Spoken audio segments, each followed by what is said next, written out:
profesor Isaacs, vamos a empezar hablando de las virtudes, pero por favor permítame leer la lista entera para que veamos la cantidad de virtudes que tenemos o que deberíamos tener. Generosidad, fortaleza, optimismo, perseverancia, orden, responsabilidad, respeto, sinceridad, pudor, sobriedad, flexibilidad, lealtad, laboriosidad, paciencia, justicia, obediencia, prudencia, audacia, humildad, sencillez, sociabilidad, amistad, comprensión y patriotismo. Como hay que empezar por algún lado, y supongo que no hay una que domine sobre las otras, vamos a empezar por el orden. ¿Usted me puede dar la definición? ¿Qué es el orden? Sí, pero antes me gustaría decir que sí que has leído una relación de 24 virtudes humanas, pero hay muchos más. Lo que pasa es que la gente luego me preguntan, pero ¿cuándo voy a escribir sobre más virtudes? Y yo les contesto, cuando ya tienen desarrollados estos 24, pues ya empezaré a pensar, ¿no? Con 24 virtudes la verdad es que uno puede andar bastante bien por la vida. Pues el orden, voy a dar una definición no tanto del orden, sino de la persona ordenada. Muy bien. Yo entiendo que la persona ordenada se comporta de acuerdo con unas normas lógicas necesarias para el logro de algún objetivo deseado y previsto, en la organización de las cosas, en la distribución del tiempo y en la realización de las actividades, con iniciativa propia, sin que sea necesario recordárselo. Bueno, como usted sabe, las definiciones siempre son como muy monolíticas. ¿Me la podría un poco explicar? Sí, pues realmente aquí, aparte de que uno tiene que cumplir con una serie de conductas sin que sea necesario recordársela, tenemos 3 ámbitos en que se puede vivir la virtud del orden. En primer lugar, en la organización de las cosas, que significa pues colocar las cosas en su sitio y después de haberlos utilizado cuando son de propiedad común, cosas de este tipo. En la distribución del tiempo, que es cuando uno tiene que pensar en los distintos tipos de actividades que necesitan realizarse en el tiempo. Y hay algunas actividades que requieren mucho tiempo seguido para realizarse, pero hay otras actividades que pueden ser muy breves, pero hay que recordar el momento para hacerlo, como acudir a una cita o felicitar un cumpleaños. Entonces hay que entender cuáles son los tipos de actividades para luego poder cumplir con las actividades en el momento oportuno y con la extensión que es necesaria para cada uno de ellos. Y luego, en tercer lugar, en la realización de las actividades, y esto significa que al realizar cualquier tipo de actividad hay unos, vamos a llamarlos criterios objetivos de esa actividad bien realizada.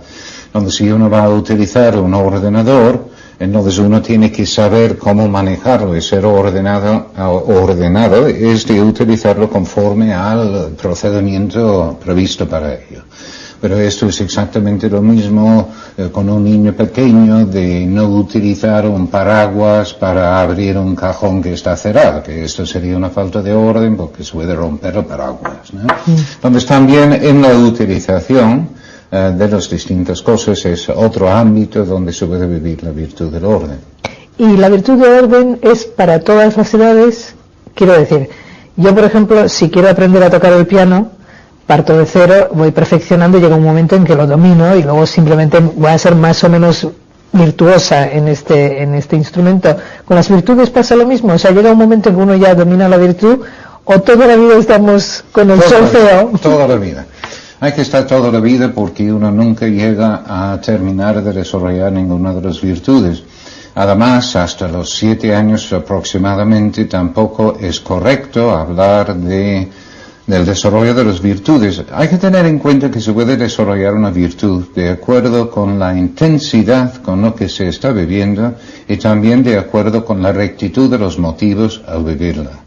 Vamos a ver con un ejemplo, porque creo que es necesario introducir esta información en este momento, ¿no? Si pensamos en la generosidad, entonces hay muchas maneras en que uno puede ser generoso. Uno puede ser generoso dando, prestando posesiones, dando tiempo, recibiendo, perdonando, y también a personas diferentes, a las personas que me caen bien, que están más cerca de mí, o personas casi desconocidas pero necesitan de mi atención. Y también lo puedo hacer por motivos diferentes, porque yo pienso, si doy hoy, pues mañana puedo luego pedir el doble, o que puedo hacerlo pensando en el bien de las otras personas, por amor de los demás o por amor a Dios. Entonces hay distintos grados de poder cumplir con ello. Lo cual significa que al desarrollar cualquiera de las virtudes, por un lado hay la intensidad y la amplitud con lo que se vive, pero también la rectitud de los motivos. Y allí pues siempre estaremos luchando toda la vida de abrir más, de incluir todos los campos en que uno puede vivir la virtud y también de tener los motivos más adecuados para su vivencia. Ahora, una vez dicho esto, pues significa que no se puede tener plenamente desarrollado ninguna de las virtudes jamás en la vida, pero como uno va madurándose en la vida, pues se va desarrollando más la virtud, ojalá, por lo menos, mediante una lucha de superación. Pero hay algunas virtudes que son más aptos para los niños pequeños. Hasta los 7 años dijimos que no sería correcto hablar concretamente de virtud, sino una serie de hábitos que pueden desarrollar que están relacionados con las virtudes. Pero necesitan un poco de cabeza, de comprender lo que están haciendo para luego vivir la virtud. Ahora bien, en ese sentido de hábitos relacionados con la virtud o el comienzo de la misma virtud, el orden es una de esas virtudes que parecen especialmente relevantes para los niños pequeños, por varios motivos. Uno es porque si no desarrollan la virtud del orden desde pronto, les va a ser muchísimo más difícil luego en la vida. Segundo, para lograr la eficacia y la convivencia familiar, entonces nunca puede ser el orden por el orden, que no tiene ningún valor, sino el orden para algo, para la eficacia o para la convivencia. Y luego yo añadiría dentro del hogar el orden para la tranquilidad de mamá, que desde luego es un motivo poderosísimo y mucho más importante que lo que puede parecer. Pero el orden es algo que uno puede, digamos, adquirir porque se lo están enseñando de pequeño y luego abandonarlo en un momento dado de la vida. Quiero decir que puede llegar, o sea, es el típico adolescente. Quiero decir, en las distintas etapas, ¿cómo se vive esa virtud? Pues es una cosa curiosa, ¿no? Que con los vicios, que son hábitos operativos malos, que voy repitiendo cosas negativas, y para recuperarse de un vicio cuesta un esfuerzo impresionante. Sí. Pero en cambio, lo de dejar de vivir una virtud es una cosa de un segundo, ¿no? Que es enormemente fácil dejar de vivirlas. Requiere un esfuerzo continuado para seguir viviendo las virtudes, aunque también es cierto que una de las consecuencias de estar luchando para desarrollar alguna virtud es que me es más fácil vivir esta virtud. Por ejemplo, una persona que por su misma naturaleza no es muy ordenada, pero luego está intentando ser más ordenado en distintos ámbitos de la vida, pues después de esforzarse un cierto tiempo, luego descubre que efectivamente ahora le es más fácil ser ordenado. En este sentido, la virtud del orden con los pequeños es donde radica la posibilidad de adquirir los hábitos que luego llegarán a tener más sentido cuando son adolescentes. El problema allí es, con los niños pequeños, los padres, los profesores les estarán exigiendo para que repiten actos y adquieren los hábitos. Pero tiene que ir pasando a una segunda situación con los adolescentes, donde los adolescentes entienden el porqué del orden, porque ya no los puedo exigir directamente en el hacer, tengo que exigirles en el pensar.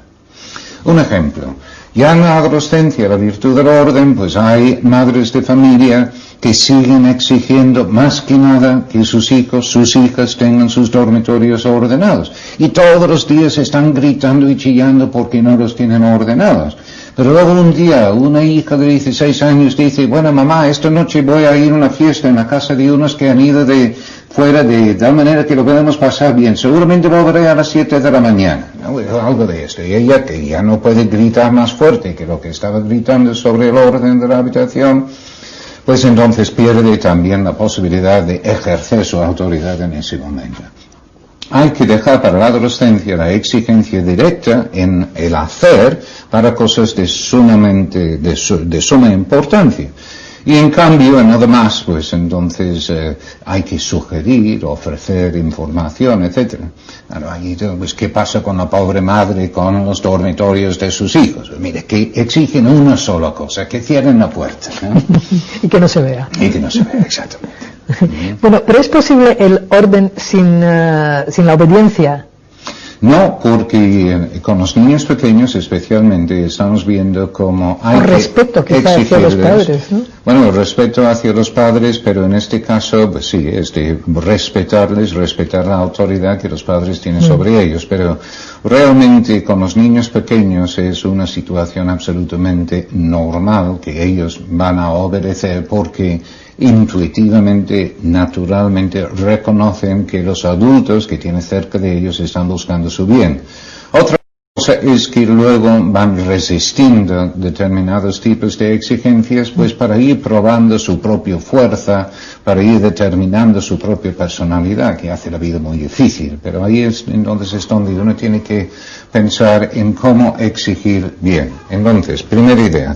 Con los niños pequeños, como lo que nos interesa es que vayan desarrollando hábitos, hay que exigirles para que cumplen con determinados actos para adquirir el hábito.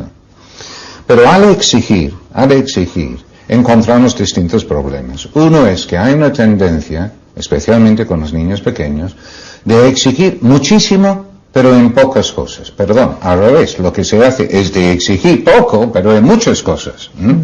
Entonces quieren, en el orden, las madres de familia, que los hijos sean ordenados a la hora de acostarse, a la hora de levantarse, antes de jugar, después de jugar, mientras están jugando, a la hora de comer, antes de... Quieren orden por todas partes. Y además están mirando por la ventana para ordenar el juego de sus hijos en el patio abajo. Pues cuando hay una persona que exige en ese sentido, normalmente logra muy pocos resultados en los niños y para ella misma un mal humor impresionante. Entonces, en lugar de exigir poco en muchísimas cosas, el criterio es exigir mucho, pero en pocas cosas. O sea, tiene que haber orden también en la exigencia. Exactamente, pero además con una voluntad de dominarse para luego exigir en aquellas cosas que parecen más relevantes en cada momento. ¿Cuáles? En algunas familias la comida es una especie de tragedia diaria. Porque hay un niño que no le gusta verdura, otro no le gusta carne, otro verdura, otro que es nervioso y se levanta antes de terminar, otro es perezoso y no llega a la mesa. Cuando todo esto sucede, papá se pone de mal humor. Y cuando papá se pone de mal humor, pues no hay quien aguante en casa. Una tragedia diaria en base a la falta de orden en la hora de comer. Donde yo digo, si este es el caso en una familia, ¿por qué no empezar exigiendo orden a la hora de comer? Luego se puede pasar a orden a la hora de acostarse, a la hora de levantarse, pero ir haciendo las cosas progresivamente, uno tras otro. Pero decía que había varios problemas para exigir. Otro problema está en cómo se exige, ¿no? En cómo se exige. Situación típica. Mamá está cambiando el bebé en una habitación y su otro hijo está viendo su programa favorito en la televisión en otra sala. Entonces ella grita: Jaime, vete a la cocina, tráeme un vaso de leche, luego lleva la cartera al cuarto y lávate las manos. Y el niño desde el otro cuarto le contesta: sí, mamá, esto con mucha suerte, porque la verdad es que normalmente ni siquiera va a contestar, pero cumplir no. ¿Pero por qué? ¿Porque es un niño malo? No, porque no ha sabido mandar. Criterio para mandar: tener el niño delante. Cuando no está viendo su programa favorito en la televisión, entonces grito: Jaime, ven aquí. Bueno, ya le tengo delante. Y ahora le digo: Jaime, vete a la cocina a traerme un vaso de leche. ¿Qué te he dicho? De acuerdo. Vete ahora. Y luego es posible, nada más que posible, que va a obedecer. Porque es un niño bueno, intenta recordarlo todo. Pero cuando está diciendo vete a la cocina, trae un vaso de leche y luego lleva la cartera al cuarto y luego lávate las manos, como intenta recordarlo todo, pues luego se olvida de lo primero. Y entonces pues vuelve a pensar en lo último y también se ha olvidado de lo último. El segundo no lo ha oído de todas formas, y entonces ¿qué hace? Pues vuelve a la televisión otra vez. Mandar una cosa a la vez. Y siempre cuando uno se siente en condiciones de realmente exigir lo que uno ha mandado. Si no, uno termina perdiendo la autoridad. Vamos a ver, si yo mando y luego no cumple y no hago nada, pues se acostumbra a desobedecer. Entonces yo únicamente voy a mandar, vete a hacer tal cosa, cuando sé que estoy con fuerzas para luego perseguir hasta que cumpla. Y si no, entonces pido, por favor, te importaría, podrías, me pongo de rodillas, lo que me parece oportuno, pero no le mando. Bueno, y la enseñanza o la educación en el orden, supongo que siempre es personal, o sea, no en grupo. ¿Qué dificultad tiene un profesor en una clase donde tiene 40 personas a las que tiene que enseñar el orden, que supongo que es distinto que una madre que se lo dice así de tú a su hijo, ¿no? Pues sí y no. Desde luego el profesor en un sentido lo tiene más difícil porque tiene un número más elevado de niños ahí delante, pero lo tiene más fácil porque están en una organización formal donde están establecidas una serie de reglas con mucha claridad. En cambio, la madre de familia, hablo de madre porque con los niños pequeños suelen ser las madres que más contacto tiene con ellos, ¿no? Pero los padres en general, es un ambiente más informal, sin reglas tan claras, de tal manera que tienen menos niños, es más posible pues exigir más directamente a los niños, pero no existe este ambiente de formalidad que favorece el desarrollo de este hábito del orden. En la clase, de hecho, pues ya planteamos todo el tema de la disciplina, que de hecho está llegando a ser un auténtico problema en muchas partes del mundo. Pero uno de los problemas es de ver dónde está la autoridad de los profesores. Y yo entiendo que una autoridad es una persona que protege y defiende competentemente un valor que otra persona comparte. Bueno, un poco complejo, pero no lo es. Yo aprecio el valor salud. Entonces me pongo enfermo. ¿Qué hago? Busco una persona que defiende y protege competentemente el mismo valor, la salud. Donde busco un buen médico, un médico competente, no cualquier médico. Y luego le obedezco. En todo lo que no sea dejar de fumar y dejar de beber, ¿verdad? Pero en todo lo demás le obedezco. Pues ahí está su autoridad. Entonces, ¿dónde está la autoridad del profesor? En saber de su materia.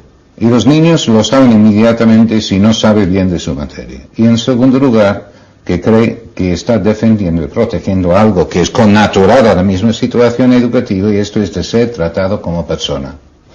Y así el profesor que conoce los nombres de los alumnos en la clase y puede dirigirse personalmente a cada uno de ellos, tiene la mitad de la batalla ganada. Vamos a ver, para terminar, dígame cómo se educa o cómo podría recomendar, digamos, a los padres, a los profesores, cómo educar en el orden, en los hábitos y cómo en la cabeza. Bueno, en los hábitos, y comenzando con los hábitos, en estos tres ámbitos que había mencionado antes, uno era la organización de las cosas, de poner las cosas en su sitio, pues hay que nombrar un sitio para poner cada una de las cosas para comenzar, pero luego, en base a la exigencia, como hemos dicho, poco a poco, pues uno va introduciéndonos en los hábitos de poder colocar las cosas en su sitio. Aunque también yo creo que en esto pues uno tiene que ser realista, ojalá la pedagogía podría resolver todos los problemas. Yo no sé si ustedes tienen algún problema con tijeras en casa, por ejemplo, pero yo desde luego, siempre que quiero los tijeras, pues no los encuentro, ¿no? Entonces yo tengo otra solución, pero no es muy pedagógica. Lo que yo tengo es una caja fuerte en casa. Ojalá tuviera dinero en mi caja fuerte, pero no lo tengo. Lo que tengo en mi caja fuerte son unas tijeras, corta uñas y un poco de chocolate, y así resuelvo una cantidad de disgustos enormes. Bueno, que no es muy pedagógico, me da igual, es que haya una mejor convivencia dentro de la familia. Hay un segundo ámbito, no la organización de las cosas, sino en la realización de las actividades. Y aunque sea alargar un poquito, me parece que vale la pena entrar ahí, porque hay actividades de distintos tipos. Por ejemplo, actividades que hay que realizar en un momento específico y regularmente. Todos los días los niños llegan a casa y uno espera que primero saluden, que lleven la carta del cuarto, que cuelguen el abrigo, que lavan las manos y que vayan a merendar. Pero de hecho hay muchos que llegan a casa, no saludan, tiran las cosas al suelo y van a ver la televisión. Entonces todos los días ahí está la madre recibiendo a sus hijos y gritando, pero ya estás en casa, pero otra vez en el suelo, no sabes qué hay aquí. Y ahí está gritando todos los días. ¿Cuál es la solución operativa de un problema de este tipo? Establecer lo que yo llamo cadenas de sucesos. Donde la cadena es porque cuando llegan a casa, saluden a mamá, llevan la carta al cuarto, cuelgan al abrigo, lavan las manos y van a merendar. Y además lo pongo por escrito. 1, 2, 3, 4 y 5. Y lo pongo pinchado ahí en el dormitorio, especialmente si tienen entre 8 y 12 años, donde las reglas son muy importantes para ellos. Y lo pongo ahí en la cadena número 1, estos 5 pasos. Y así, cuando llega el niño y no cumple con 2 o 3 de estas cosas, pues ya no hace falta gritar 5 veces, basta con gritar una sola vez. Cadena número 1, así, ¿sabes? Bueno, esto igual no es tan pedagógico, pero desde luego establecer la interrelación de los distintos actos es absolutamente fundamental. Piensen ustedes un momento en la propia vida. Hay personas que se levantan por la mañana, duchan, afeitan, se visten, desayunan, dan un beso a la mujer y luego se despiertan. Bueno, esto es muy bueno, una cadena de sucesos que yo estoy cumpliendo casi sin hacer un esfuerzo. La recomendación es que uno tiene que despertarse antes de dar el beso a la mujer, porque si no sería rutina mal aplicada. Pero nada más es normal y perfectamente razonable en la vida. También hay que enseñarles en el tipo de actividad a reconocer aquellas actividades que requieren un determinado tiempo para su cumplimiento. Arreglar un armario. Donde arreglar un armario pues puede ser 5 minutos para vaciarlo, pero luego 50 para volver a ponerlo, pero lo hacen 10 minutos antes de comer. Pues hay que enseñarles que determinados tipos de actividades requieren un tiempo determinado para su realización.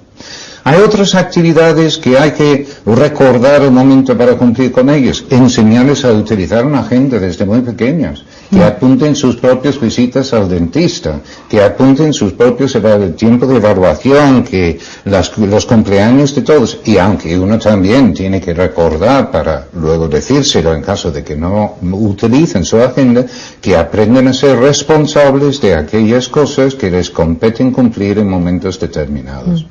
Entonces ya vemos que hay, por un lado, con los niños pequeños, exigencias directas para que vayan cumpliendo distintas cosas y luego ir explicando el porqué de los mismos, de tal manera que lo van introduciendo dentro de sus propias vidas. Bueno, yo diría entonces como final que muchas virtudes están como entrelazadas, ¿no? Porque ahora, por ejemplo, estábamos hablando de responsabilidad, o sea que todo, también eso está encadenado, ¿no? O sea que una virtud tira de la otra. Efectivamente, esto es lo bonito de las virtudes, porque si no uno diría, pues, ¿dónde empiezo? Claro. Y la verdad es que pues hay unos criterios que uno puede utilizar para con los hijos, para pensar en qué voy a insistir más. Uno sería tener en cuenta las características concretas de este hijo alumno. Segundo, la naturaleza de la virtud, porque hay algunas virtudes que se prestan mucho más a los mayores, como ser flexible o prudente, comprensivo. En cambio, hay otros que son más adecuados para los pequeños. En tercer lugar, tener en cuenta cuáles son, vamos a llamarlos, los valores familiares, que es cómo queremos que sea el estilo de nuestra familia. Queremos que sea una familia muy preocupada por la responsabilidad social, la amistad, la generosidad. ¿Cuáles son las cosas que se quiere para esa familia de una manera especial? Y también tener en cuenta cuáles son las exigencias externas. No es lo mismo preocuparse por virtudes en Palma de Mallorca, para decir algo, que en un pueblo perdido de León. No hace falta insistir en cosas diferentes. Con estos criterios yo reflexiono y así determino al final si compensa insistir más o menos en una virtud concreta con un hijo o un alumno concreto. Bueno, yo creo que por falta de tiempo no podemos seguir hablando del orden, pero quizá me está sonando ya en la cabeza una cosa que se llama perseverancia, y eso lo podemos dejar para la próxima entrega. Perseverancia y laboriosidad, perfectamente.